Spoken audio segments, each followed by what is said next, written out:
Assalamualaikum warahmatullahi wabarakatuh. Teman-teman, kembali lagi dengan saya di channel Beauty Bagastia.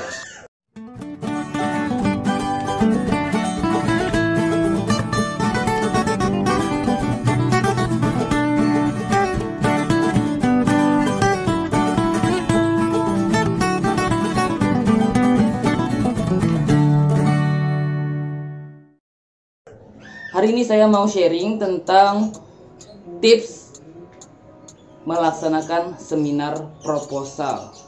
Jadi ada adik tingkat ya, temen juga waktu di lembaga organisasi dakwah kayak gini.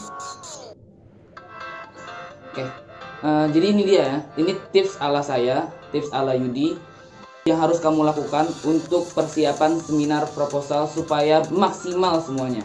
Insya Allah bakalan dapat nilai yang memuaskan deh untuk sempro. Ya, istilahnya ada yang sempro, ada yang SUP, ada SPS dan sebagainya. Tapi umumnya kita biasa sebut sempro ya, seminar proposal. Untuk saat-saat ini pasti kamu sempronya online kan? Online, jadi di rumah gitu. Menurut saya ini ada hal positifnya sih. Ada hal yang harus kita syukurin. Yang pertama, minim budget, jadi nggak perlu ngeprint banyak-banyak untuk dosen. Waktu itu bisa berapa ratus ribu saya gitu untuk seminar proposal secara langsung, karena kan lumayan ya, proposal tuh lumayan banyak itu saya. Terus ada berapa dosen gitu kan, jadi ya lumayan ongkos ya, ongkos ngeprint, apalagi kalau yang belum punya printer. Terus udah gitu kalau misalkan online, mental juga nggak terlalu kacau gitu, nggak terlalu yang deg-degan atau kayak gimana, karena kan kita di rumah gitu ya, dan cuma ngelihat laptop, dibandingkan langsung melihat dosen-dosennya gitu lebih deg-degan sih harusnya gitu. Jadi lebih santai kalau misalkan seminarnya online di rumah gitu. Nah, ini dia tips untuk seminar proposal, walaupun online offline juga sama aja, persiapannya sama gitu. Ini dia, yang pertama adalah siapkan PowerPoint yang benar-benar power of point. Power of point maksudnya bener-bener PowerPoint gitu, jadi nggak kebanyakan tulisan gitu, bukan kalimat, cuma bukan teks gitu. Teksnya kita udah cukup ada di proposalnya gitu, ada di Word-nya. Tapi untuk di PowerPoint betul-betul PowerPoint gitu, misal dari latar belakang, terus bab 2-nya kajian teori itu ya poin-poinnya aja gitu, nggak usah semuanya blok langsung dimasukin gitu, yang ada di proposal di copy paste, jangan gitu. Tapi benar-benar PowerPoint ya, jadi benar-benar poin-poin utamanya aja gitu ya. Jadi harus perhatiin PowerPoint-nya karena itu juga termasuk penilaian ya.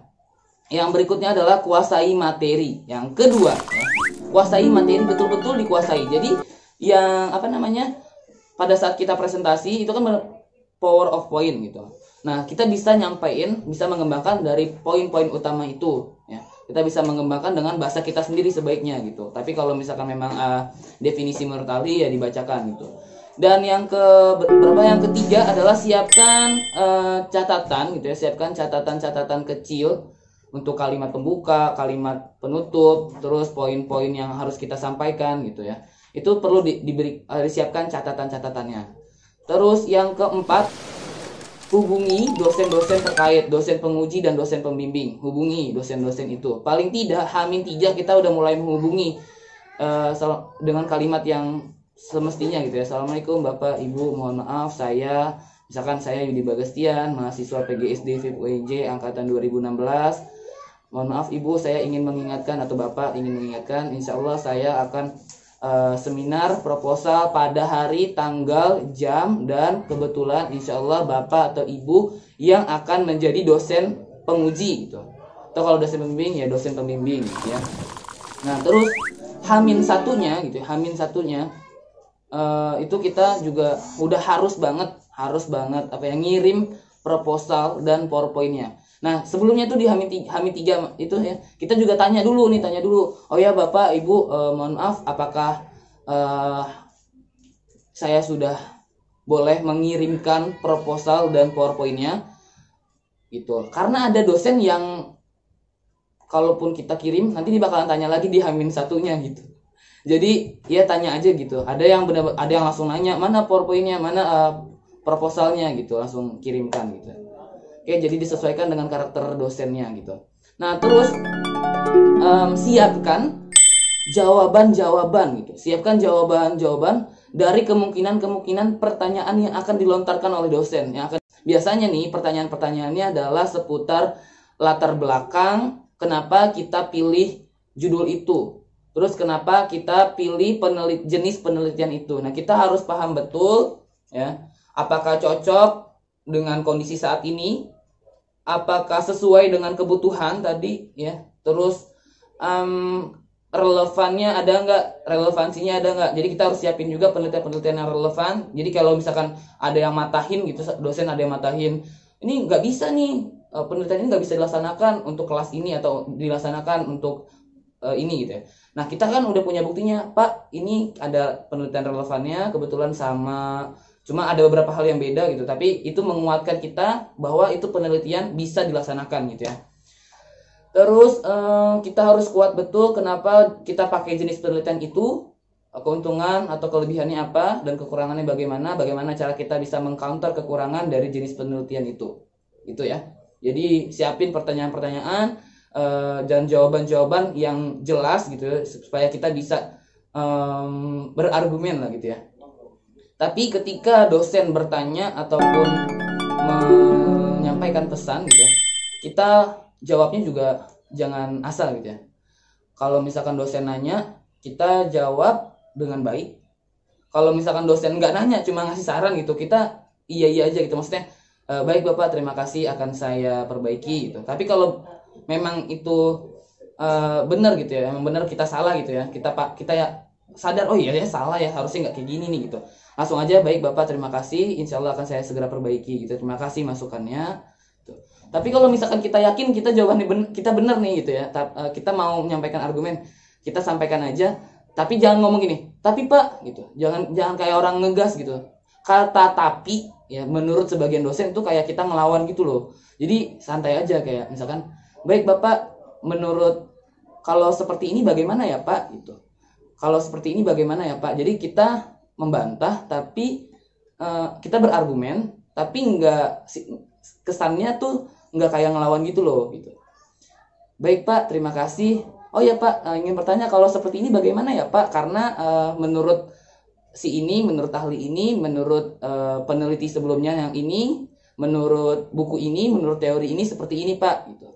Jadi kita boleh argumen ya, tapi caranya kayak gitu supaya lebih sopan. Selanjutnya, siapkan mental, betul-betul siapin mental dengan baik. Caranya gimana? Caranya adalah prepare yourself, prepare ourselves. Jadi kalau misalkan kita prepare, mental tuh juga pasti bakalan siap.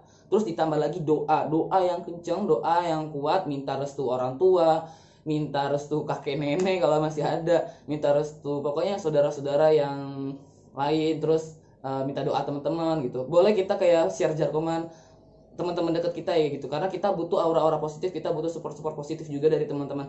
Doain ya tanggal sekian gue mau sempro nih gitu ya, boleh, semakin baik, kayak kita butuh energi positif dari lingkungan kita juga kan gitu. Dan pastinya berdoa juga sama Allah, langsung minta sama Allah, malamnya tahajud, sholat duha, ya tilawahnya dikencengin gitu ya, supaya lisan kita dipermudah, doa yang banyak, bikin targetan misalkan 1 juz baca Quran dulu sebelum sempro gitu, itu lebih bagus gitu. Oke, terus insya Allah tuh kalau kayak gitu mental kita pasti siap lahir batin, udah siap gaspol. Nah, selain doa, kita juga harus latihan dari sendiri gitu, latihan sendiri dulu, kosong gitu ya, maksudnya nggak di depan kamera, nggak di depan cermin, udah siap nih, udah lancar. Habis itu latihan coba sambil menghadap kamera kita rekam, atau sambil menghadap cermin gitu, supaya kita tahu gaya kita bagaimana sih, udah jelas belum ya ngomongnya, udah bagus belum, terus gesturnya udah pas belum gitu. Jangan terlalu banyak gestur, jangan terlalu banyak vocalizing pauses kayak kayak gitu-gitu tuh ya, dikurangin lah gitu. Gimana caranya gitu. Kalau latihan pasti bisa.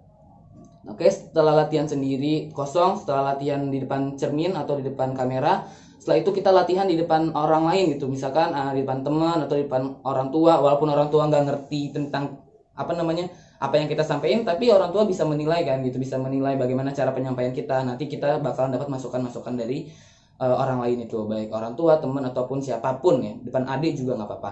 Terus abis itu latihan lagi, kita uji coba gitu, kita uji coba menggunakan platform atau medianya kita nanti bakalan pakai apa, pakai Google Meet kah, pakai Zoom atau pakai Webex dan sebagainya. Jadi kita latihan mengoperasikan si platformnya itu loh ya, siapin itu semua. Terus di hari H-nya nih jangan lupa siapin proposalnya itu kita print supaya nanti pas dosen nyampein sesuatu, misalkan nih proposal kamu halaman sekian bagian ini, nah kita langsung buka, langsung bisa kita tandain gitu kan, lebih gampang gitu ya, lebih mempermudah sih itu. Terus kalau online ya, yuk disiapin juga kayak kuota gitu, wifi.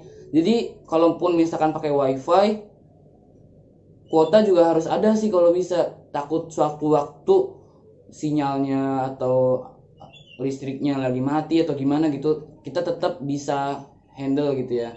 Walaupun waktu gue sempro dan sidang, waktu itu sidangnya online. Kalau gue sidangnya online, sempronya masih offline. Itu aman-aman aja sih, dan nggak terlalu banyak makan kuota sih. Ya 2-3 giga cukup lah gitu untuk waktu 20-30 menitan kita sempro gitu. Terus ya udah itu aja sih. Jangan lupa nanti setelah benar-benar selesai nih sempronya, nanti kan dikasih kesimpulan nih, intinya diterima atau tidak gitu ya.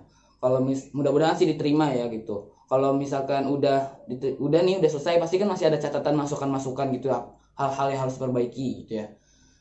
Langsung ditindaklanjuti gitu, langsung di follow up supaya dosennya tuh nggak lupa, supaya dosennya juga langsung ingat gitu. Kalau misalkan kita ngechat, kita nge-WhatsApp atau sebagainya, dosen tuh langsung ingat gitu dan bakalan langsung menanggapi. Karena kita kan setelah sempro itu harus ada tanda tangan dosen penguji dan dosen pembimbing bahwa bahwa proposal kita sudah diterima dan sudah direvisi gitu. Jadi jangan segan-segan buat langsung kontak dosennya, tapi tetap perhatikan kaidah dan etikanya gitu dalam menghubungi dosen. Udah itu aja, mudah-mudahan bermanfaat insya Allah ya. Semoga lancar proposalnya, terus bisa sidang dengan baik, lulus sesegera mungkin. Oke, semangat, good luck. Assalamualaikum warahmatullahi wabarakatuh. Sampai jumpa di video berikutnya ya. Jangan lupa subscribe, klik tombol loncengnya, share, dan like ya. Thank you.